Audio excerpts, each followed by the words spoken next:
Welcome to Professor Game Podcast, where we interview successful practitioners of games, gamification, and game thinking who brings the best of their experiences to get ideas, insights, and inspiration that help us in the process of getting the students to learn what we teach. And I'm Rob Alvarez. I teach and work at IE Business School in Madrid, where we create interactive and engaging learning materials. Want to know more? Go to professorgame.com/subscribe, start on our email list, and ask me anything. Hey, engagers, welcome again to Professor Game Podcast. Today we have Nadia with us, but Nadia, are you prepared to engage? Yes, super prepared. Let's do this, Nadia, because she is an advanced trainer in playful learning, Lego SERIOUSPLAY Facilitator, and game thinking coach. Her expertise is helping teams face complexity by innovating. And for 18 years, she was the international manager at Hachette Publishing and Lego Education. She was facing challenges for smart working in multicultural environments, and she's been practicing the importance of playful learning to improve creativity, raise engagement, and manage complexity through new ideas. And she decided to found Playnbe in 2018, her company, with the ambition to help more teams unleash their potential through playful learning. And she uses the power of serious play to train creative problem solving, critical thinking, and collaborations. And for the organizations, playful learning is a simple way to bring the key competencies and great fulfillment in the digital and agile transformation. That is part of what she has to say today. But Nadia Benedetti, is there anything that we are missing from that intro? I would say I'm a play thinker as well. No, I think it's already complete. Thank you. Thank you, Rob. That sounds absolutely fantastic. And Nadia, we want to get to know you a little bit more, sort of in a day-to-day basis. So we want to know, what does a day look like for you? What do you do? You know, we've been in this COVID environment now, so it's kind of the new normal, at least for the moment. What do you do regularly? What are you doing these days? Oh, well, I'm not sure it would be such an exciting description because, especially at the moment, in the lockdown situation, we still live in Paris. I cannot move that much. While, as you have said, I used to travel a lot.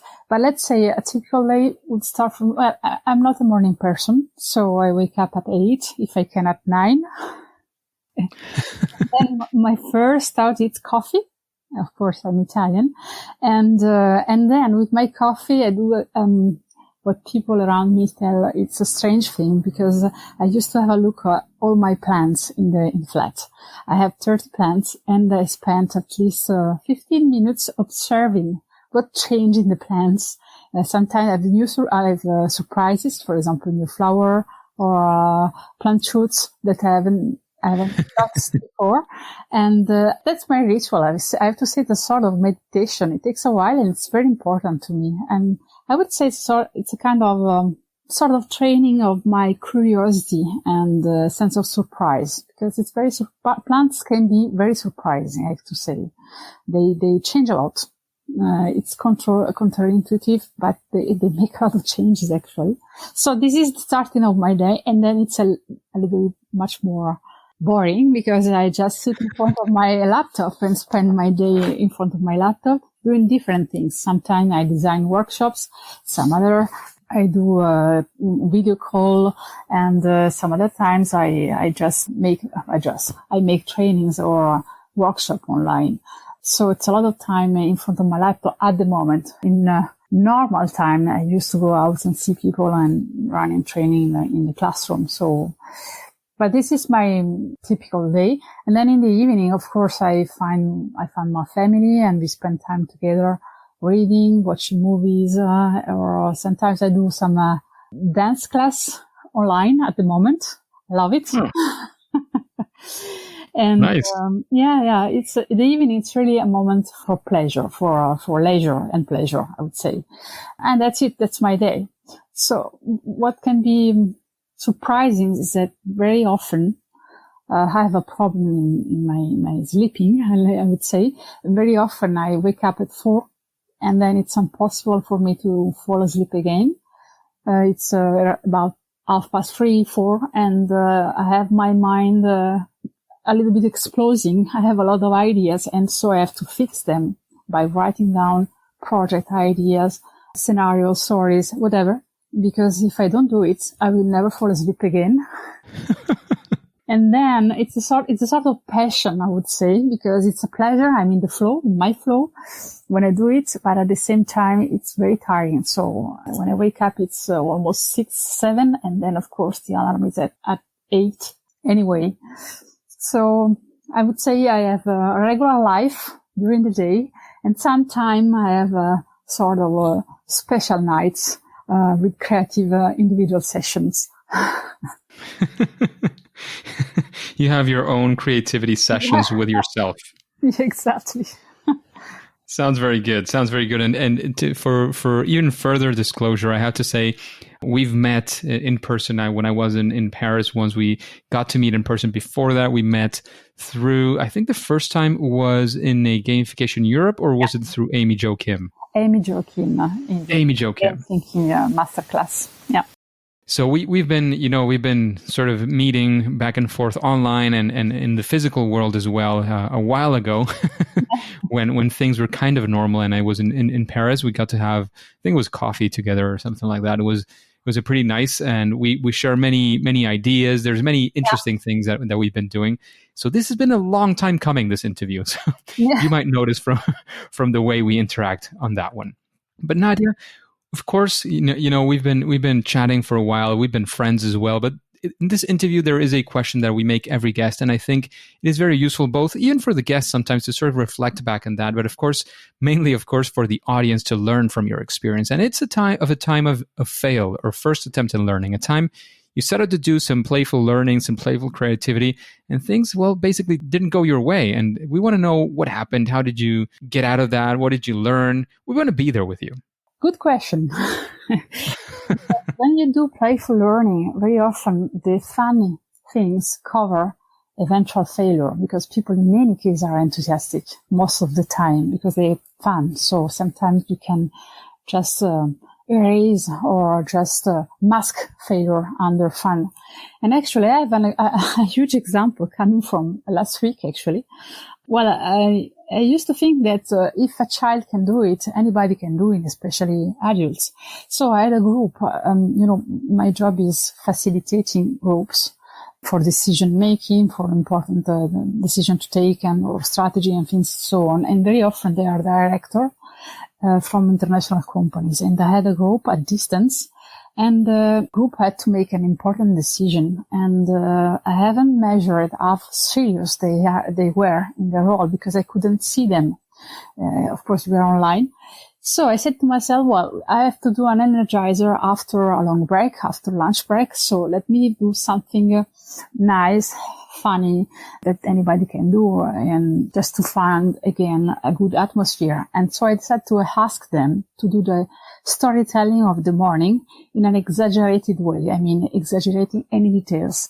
Usually it's a kind of revisiting, making a retrospective of what they have already done, and just to refresh the contents. And the way of exaggerating is just to make a little bit of fun, actually. I was sure they were able to do it. And actually, well, they were completely terrified at the idea of exaggerating. They could not understand what does it means. And also they spent all the time in defining what should be an exaggeration instead of doing the job. So in the end, instead of making good atmosphere with an energizer, I create a lot of stress and I raise the perfectionist side of these people. So the lesson behind it is that we should never use our belief actually to manage a group, and we should always adapt to the group. I should have learned in the morning that this group was very serious, and that using playful or creative tools too far from their everyday life, professional life, was too stressing for them. So I create a lot of a bad atmosphere instead of creating a good one. So my lesson is really never use my opinion and my perception, but always observe and adapt the kind of activity you propose, so that it's, of course, a little bit far from their everyday life, because this is playful learning, is about shifting aside, make things a little bit different, but not too much aside, because if it's too far, people get stressed and also panic, actually, instead of just having fun. So I create a lot of panic. I think an interesting part of that story is all about understanding your players, right? I think that probably would have worked fantastically in an audience that was, I don't know if less serious or a different audience. I'm sure that kind of activity, you've probably even used it before, and it's worked very, very well. But this audience was, I'm not going to say difficult, because maybe they were not difficult, but they were different from what you were expecting. So I'm guessing that here the lesson would be probably to get to know that audience very, very deeply. Is that right? Yeah. You should always adapt to the audience and adapt the playful activity to the audience instead of imposing a game and ask the audience to adapt to the game. I fully agree with you.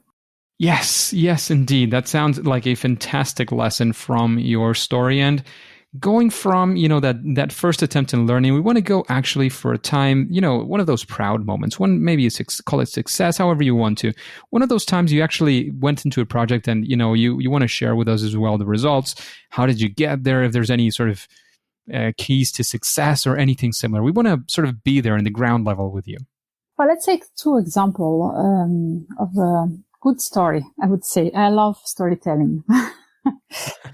Once I had to manage a group which was composed by two teams that were supposed to work together, which was pretty new for them, while actually they just didn't like each other. So I had a few hours to convince them that they loved each other and that they were able to communicate and collaborate in a proper way, which is a huge challenge. And at the moment I said to myself, why you accept this mission? But actually, the way I solved it is that I made a lot of work in preparing it. And I am proud of this workshop because I really pushed the playful side of all the activities, exaggerating a lot. I explained myself. First of all, I let them express their feelings, the fact that they didn't like the other group and that they could express it. So they were able to brainstorm in a playful way, in an exaggerated way, all the negative aspect they saw in the other group. And of course, each group to the other group.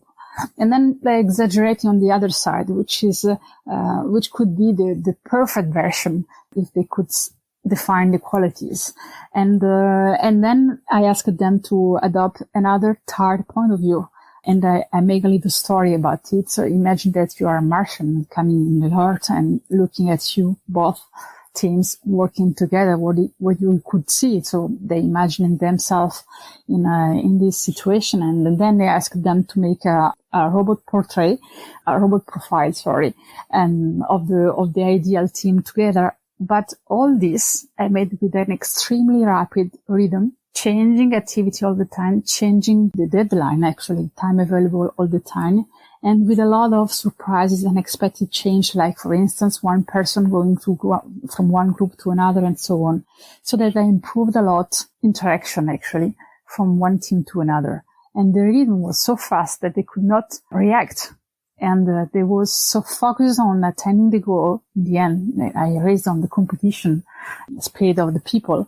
And so I give so much rhythm in the session that they were obliged to interact without thinking about the fact that they don't like each other. I managed by this interaction to let them know each other better and appreciate, starting from what they really did together, from action for what happened, and not about ideas they had from each other. So I was very proud of it, because at the end they were able to make a sort of blasone, I would say a sort of symbol of their new team. And they appreciate each other. So it was a challenge in a few hours, I have to say. So that's one of my proud things. The other one is about a leading team asking me, people who met once every 6 months. They were director of a big administration in France, and they need to make a retrospective of a project they lead together. But the project was about 5 years project. So it was a huge retrospective to be done in a few hours. And actually the way I managed it is that I asked themselves to make the fairy tale of the project. which was a sort of way of overcome the perfectionism or the serious attitude they could have, and at the same time to simplify, go to the essential. So I asked them to put in the fairy tale, good facts, bad facts as well, the hero, the antagonist, the prize, and things like in a fairy tale, actually. And and they were allowed as well to use images, to use draws, whatever they wanted. They could sing, they could act. And in the end, they spent a very pleasant time. They had a lot of fun, and it was very effective because people who lived the whole project during the 5 year were able to go to the key facts, bad and good facts, and to let them merge the key learnings. And people who were in the project only for part of it, let's say only from 6 months or 2 years instead of the 5 years, they could have a whole vision of the project. So they had a lot of insights in the end on what should be kept for the next project and what should be left. So I was proud of it. And I hope you were. Sounds like a fantastic project. It sounds like something that went very, very well. So many things to sort of unpack there. Is there like any key lesson you want to highlight from that story? Yeah. First lesson, nothing is impossible. There you go. Second lesson, behind the request from your client or from the group asking you to facilitate something, there is also a deep need. And if you manage to touch it, to see which is the deep need behind the main problem they say, actually you have the key to success, actually. I mean, in the second workshop, they pretend to make a retrospective of the workshop, but actually what they really wanted is to have the key learnings and let people who have not a global vision of the project to have one. Not on everything, but on the key learnings. So it was not just retrospective, it was aligning about what is important to keep in the project and to reuse in the next one. So it was a little bit much more raffiné. Refined, I guess. Refined. Yes, thank you. And also another lesson is that it demands a lot of preparation. Probably, even if the workshop is short in some way, the time you spend in preparing it's a huge amount of time in reflection, questioning, finding a solution, finding also alternative in case it works, it doesn't work properly, or they evaluate in another direction. So you have a lot of forecasting in some way and a lot of imagination to see possible outcome and issues you can have in the workshop. So it's a lot of work. That sounds fantastic. It actually sounds fantastic. So Nadia, we've gone through a fail experience. We've gone through a success. And of course, at this point, you have done this more than once. So you probably have some sort of process, some way of approaching this playful learning, this creativity through playfulness, gamification, game thinking. How do you, let's say you get a project tomorrow. What would be sort of your first approach? What are the things that you do when you're thinking of these projects? A huge question. Of course, it depends on the project, but yes, I have a sort of canvas in my practice, I would say. And it's a canvas which is very close to what professional trainers, and the professional trainers, I mean in corporate training, do actually. Okay.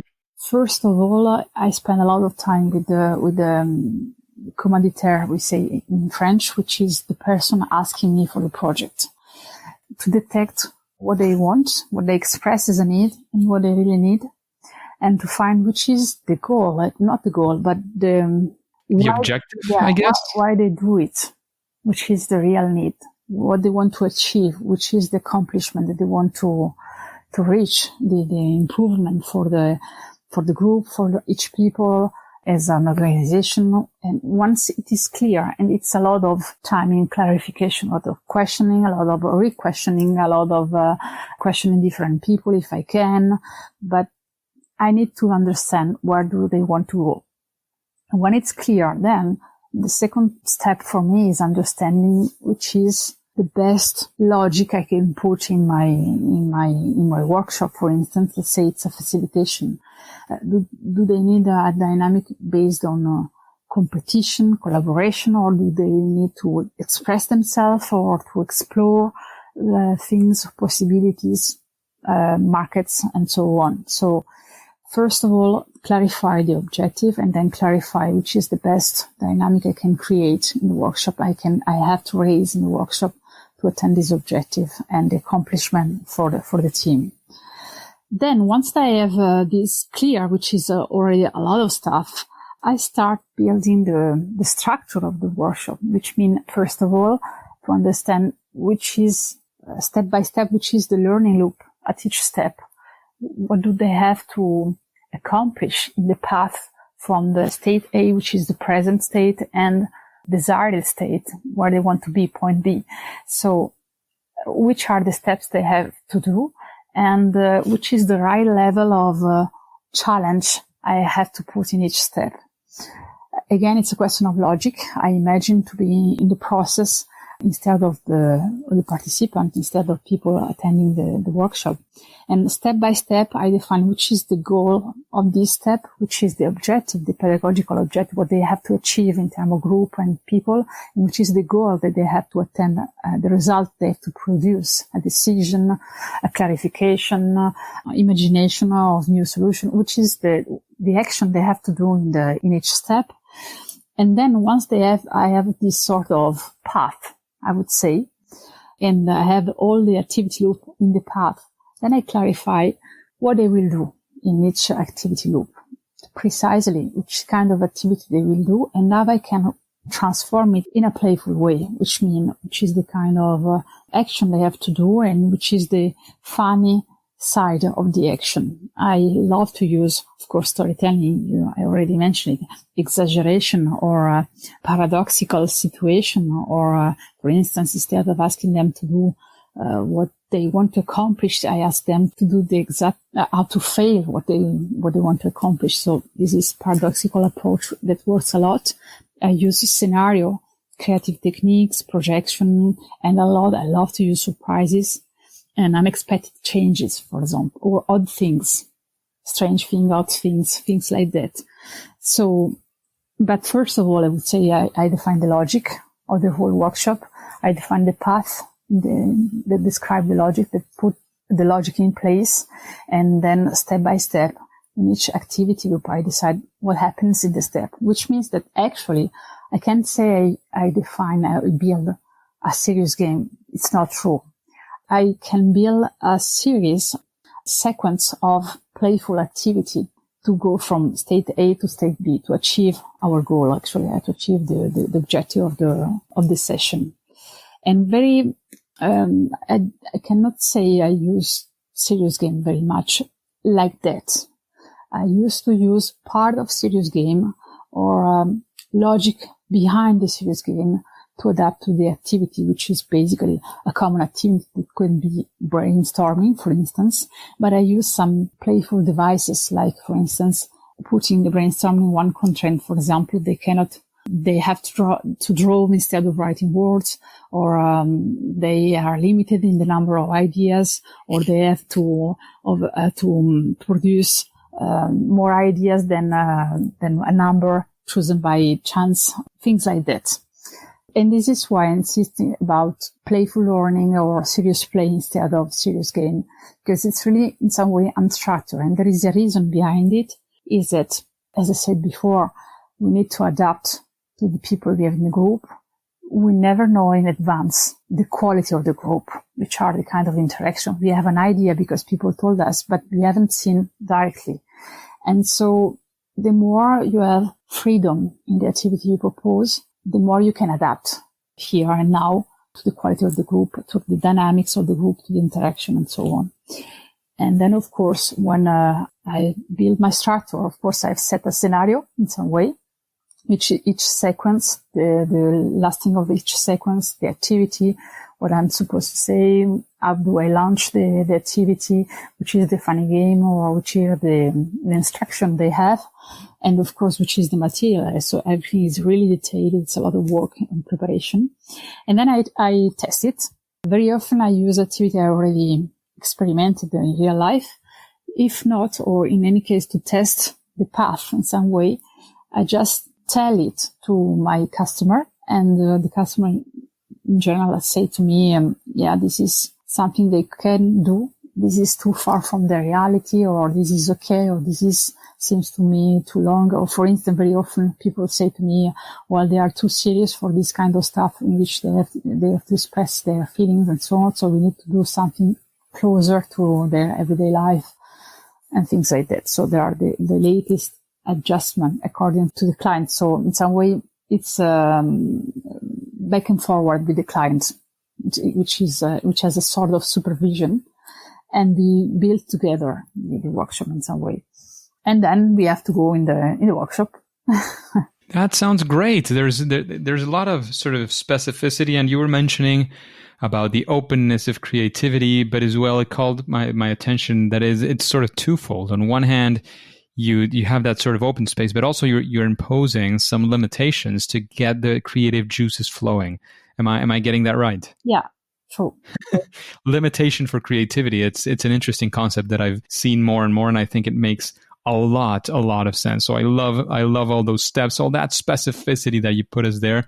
We sort of got a peek into your mind, Nadia. and you picked a key point for me, because we have a lot of misunderstanding about it, but actually there is no creativity without any constraints in some way, any limitation. Because if you don't have a challenge, if you don't have a problem in some way, why we should be creative? We can be imaginative, but not necessarily creative. Creative, it's a lot of effort. We do things differently. So we don't have the knowledge, or we are not accustomed to do this way. So everything new is an effort. And so creativity is an effort. And so we go for creativity when we have limitation to overcome this limitation. And the first limitation I use in the workshop, it's limited time. So people say my workshop are very, very active, very dynamic. It's true. It's a way of doing creativity, and there are other ways, but for me, getting people in action and interaction with the environment, with the other people, is very important. The rhythm is very important, because otherwise people go back again in their habits. Some habits are good, some are not so good. So that's why we want to break them every now and then. Yeah. Just a quick break before we continue.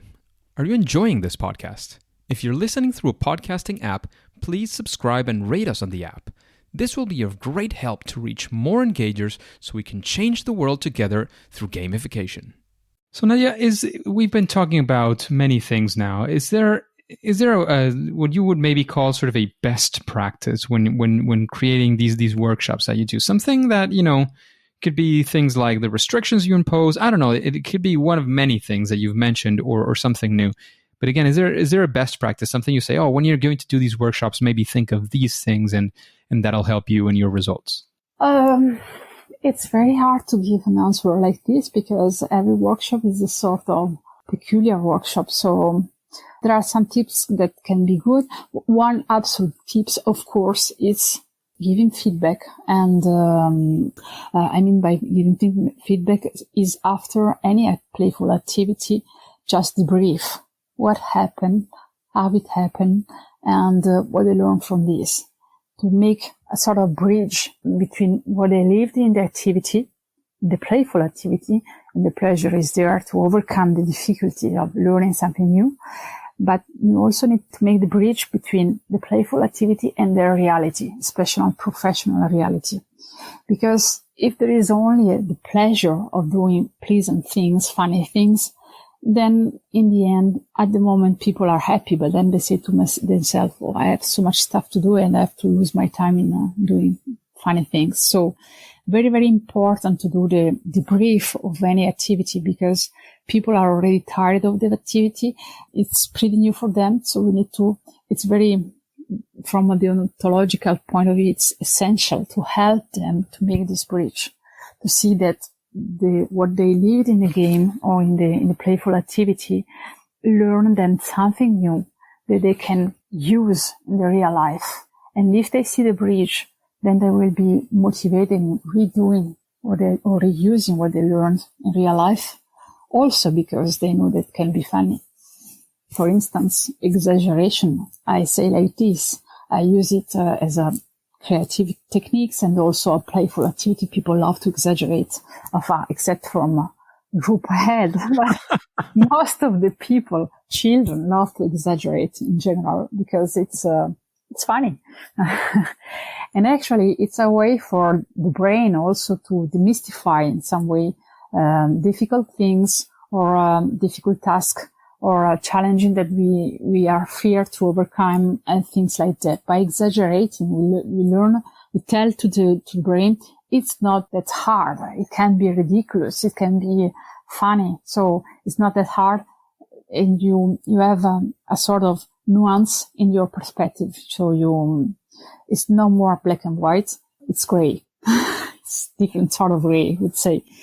And this to say that to let people understand the value of the funny things they do, for instance, an exaggerated story, you need to explain them.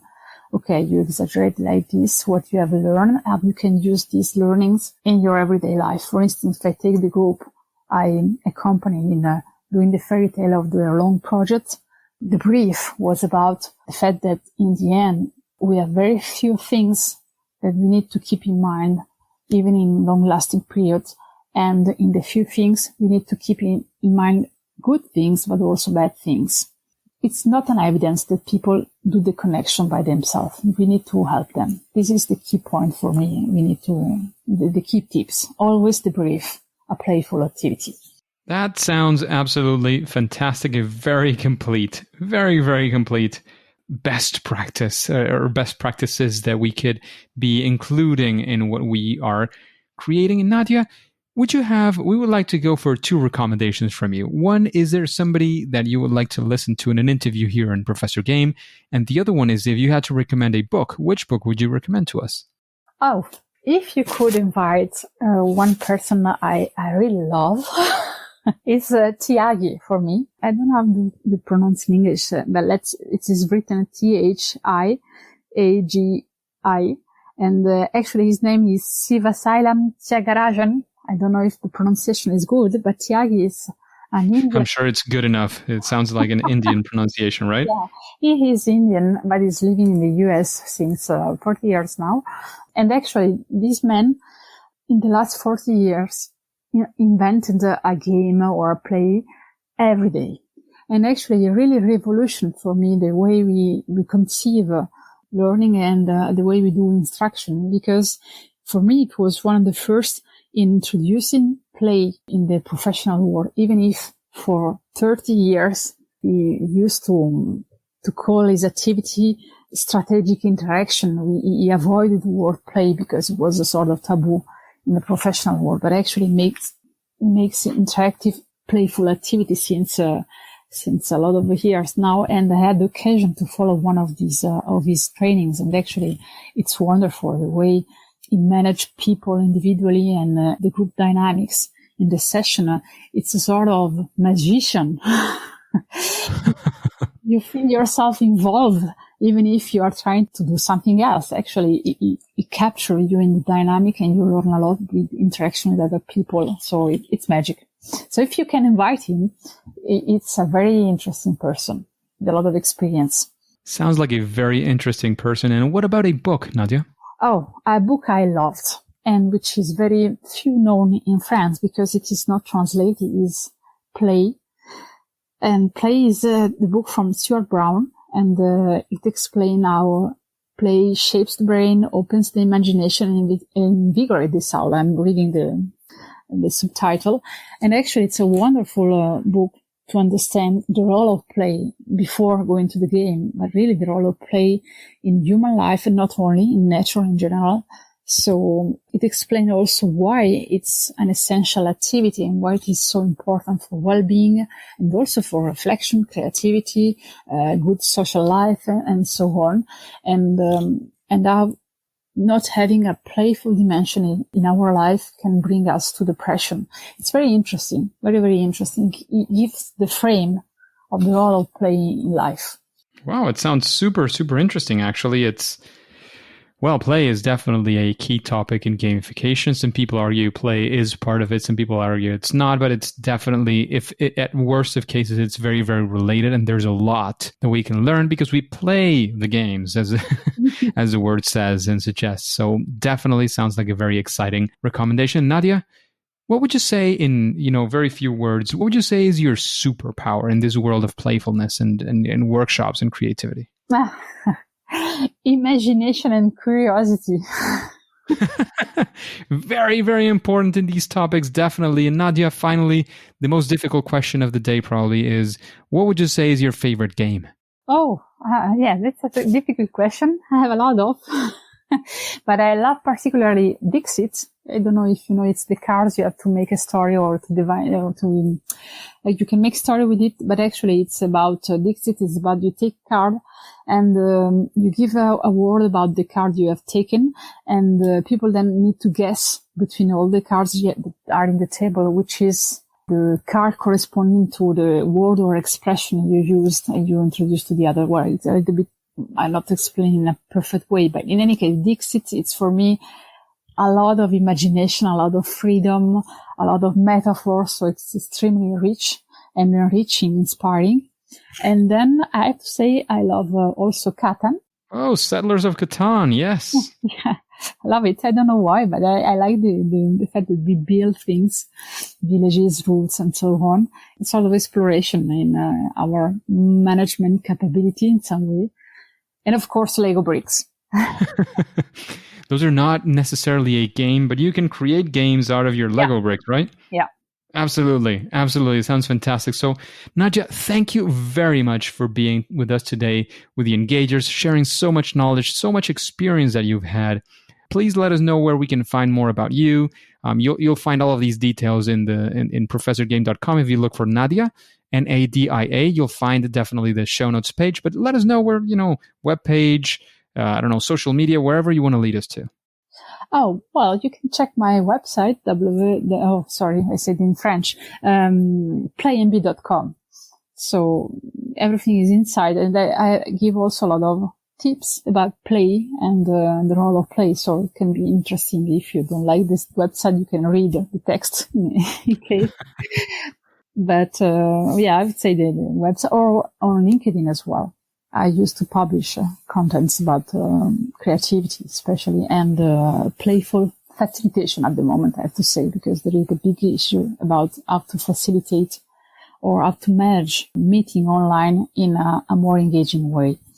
So this is my topics at the moment.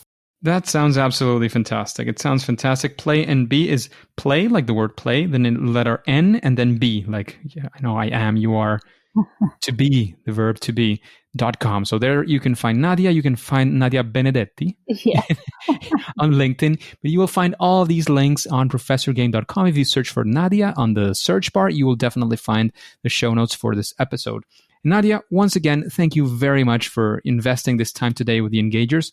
However, at least for now and for today, it is time to say that it's game over. Hey, Engagers, thank you for listening to Professor Game podcast, and I'd like to know, how are you listening to this podcast? If you're doing it through a podcasting app, have you subscribed? Have you rated this podcast? Please go ahead and do so. That way, because there's an objective to this. It's not an ego thing, The idea is that we are able to reach more engagers like you so that we can together achieve our mission of making learning and making even life amazing using games, using gamification, game-based solutions. If you need instructions, I can help you out a bit. You can go to professorgame.com/iTunes, and there you will find the instructions for at least a couple of those platforms. So remember, go ahead, take a couple of minutes. It's going to be a quick thing. Subscribe using your favorite podcast app and listen to the next episode of Professor Game. See you there.